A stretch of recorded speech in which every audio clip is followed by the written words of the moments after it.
কম মশলায় সুস্বাদু চিকেনের রেসিপি ট্রাই করতে গেলে এই চিকেন মাখানি একবার অবশ্যই ট্রাই করে দেখতে পারেন। রুটি, লুচি, নান, লাচ্ছা পরাঠা, এমনকি ফ্রাইড রাইস, পোলাওয়ের সাথে খেতে কিন্তু অসাধারণ লাগে। বানানো হয়ে যায় ভীষণই সহজ পদ্ধতিতে, আর খেতেও ভীষণই সুস্বাদু হয়। তো ভিডিওটি শুরু থেকে শেষ পর্যন্ত দেখার অনুরোধ রইল।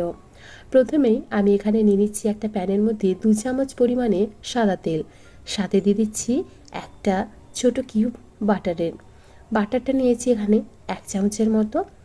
এখন বাটারটা গলে গেলে এর মধ্যে দিয়ে দিচ্ছি গোটা গরম মশলা। গোটা গরম মশলায় আছে লবঙ্গ, এলাচ আর দারচিনি। তারপর এর মধ্যে দিয়ে দিচ্ছি দুটো পেঁয়াজের পেস্ট। আমি এখানে দুটো বড় বড় সাইজের পেঁয়াজ নিয়েছিলাম। পেঁয়াজটাকে এখন এই তেল এবং বাটারের মধ্যেই খুব ভালোভাবে ভেজে নেব, তবে একদম লাল করে ভাজবো না। দেখুন পেঁয়াজটা আমাদের ভাজা হয়ে গেছে। এখন দিয়ে দিচ্ছি আমি এখানে চিকেনের পিস। আমি এখানে প্রায় 750 মতো চিকেন নিয়েছি। চিকেনের পিসগুলো একটু বড় বড় রেখেছি। এখন এই চিকেনের পিসগুলোকে এইভাবে সাজিয়ে দেব এবং এই পিসগুলোকে অল্প একটু হাই ফ্লেমে নাড়াচাড়া করে নেব। চিকেনগুলো যতক্ষণ না সাদা হয়ে যাচ্ছে ততক্ষণ পর্যন্ত এই পেঁয়াজের মধ্যে আমি চিকেনগুলোকে ভেজে নিয়েছি। দেখুন চিকেনের পিসগুলো বেশ সাদা হয়ে এসেছে।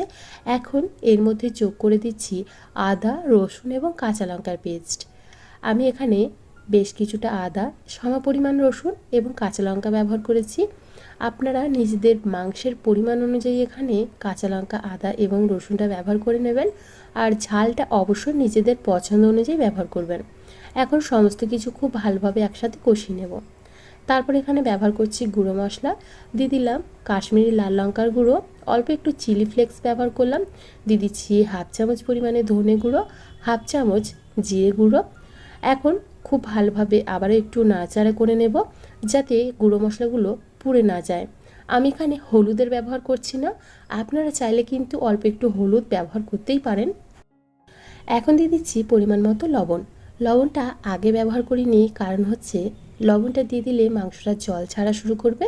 সেক্ষেত্রে মাংসটা খুব ভালোভাবে কষানো যাবে না, আর মশলাটাও খুব ভালোভাবে কষানো হবে না। সেই জন্য লবণটা দিয়ে আবারও খুব ভালোভাবে মিশিয়ে ঢাকা দিয়ে একটু কষিয়ে নিলাম। এখন দেখুন কতটা জল ছেড়ে দিয়েছে, এই জন্যই লবণটাকে ব্যবহার করিনি। এখন খুব ভালোভাবে সমস্ত কিছু আবারও একটু নাড়াচাড়া করে কষিয়ে নিচ্ছি।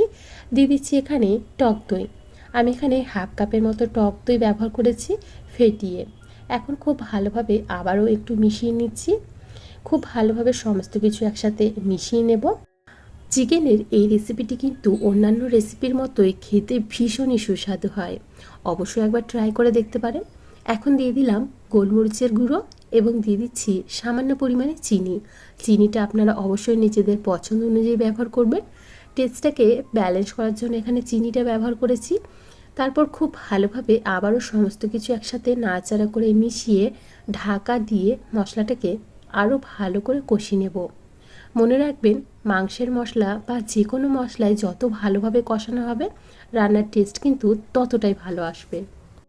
মশলাটা কষাতে থাক।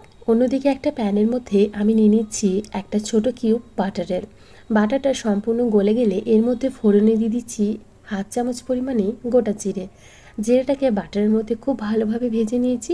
খুব সুন্দর একটা স্মেল আসতে শুরু করেছে। এখন এর মধ্যে দিয়ে দিচ্ছি কিউব করে কেটে রাখা ক্যাপসিকাম, টমেটো আর জুলিয়ান করে কেটে রাখা আদা এবং কাঁচা লঙ্কা। এখন এই বাটারের মধ্যে খুব ভালোভাবে এই সমস্ত কিছু একসাথে ভেজে নেব। বেশি ভাজার কিন্তু কোনো প্রয়োজন নেই, 1 মিনিটের মতো ভাজলেই কিন্তু যথেষ্ট। এখন চিকেনের মধ্যে এই সমস্ত সবজিগুলো দিয়ে দিচ্ছি। অন্যান্য চিকেনের রেসিপির মতো এটাও কিন্তু হয় অত্যন্ত সুস্বাদু। বাড়িতে একবার অবশ্যই ট্রাই করে দেখবেন, আশা করি আপনাদের কিন্তু ভীষণ ভালো লাগবে। তো বাটার সমেত সমস্তটাই আমি এই চিকেনের মধ্যে ঢেলে দিয়েছি। এখন সমস্ত কিছু একসাথে মিশিয়ে নিচ্ছি। তেলের পরিমাণটা এখানে অবশ্যই কম রাখবেন, আর বাটারের পরিমাণটা একটু বেশি রাখবেন। তো দেখুন দেখতে কতটা সুন্দর লাগছে। অল্প একটু নাড়িয়ে নেওয়ার পর এর মধ্যে দিয়ে দিচ্ছি ফ্রেশ ক্রিম। আমি এখানে ওই 1/2 কাপের মতোই ফ্রেশ ক্রিম ব্যবহার করেছি। এখন আবারও খুব ভালোভাবে মিশিয়ে নেব। দেখুন দেখতে অপূর্ব লাগছে, খেতেও কিন্তু ভীষণই সুস্বাদু হয়। অবশ্যই বাড়িতে একবার ট্রাই করে দেখবেন, আশা করি আপনাদেরও ভীষণ ভালো লাগবে। এখন ঢাকা দিয়ে আরও 2 মিনিটের মতো হতে দেব। 2 মিনিট হয়ে গেলে ঢাকা খুলে নেওয়ার পর এর মধ্যে ব্যবহার করছি সামান্য পরিমাণে ফ্রেশ গোলমরিচের গুঁড়ো এবং দিয়ে দেব সামান্য পরিমাণে গরম মশলার গুঁড়ো। আবার একটু নাড়াচাড়া করে ঢাকা দিয়ে 5 মিনিটের মতো স্ট্যান্ডিং টাইমে রেখে দিলেই আমাদের চিকেন মাখানি একদম রেডি পরিবেশন করার জন্য।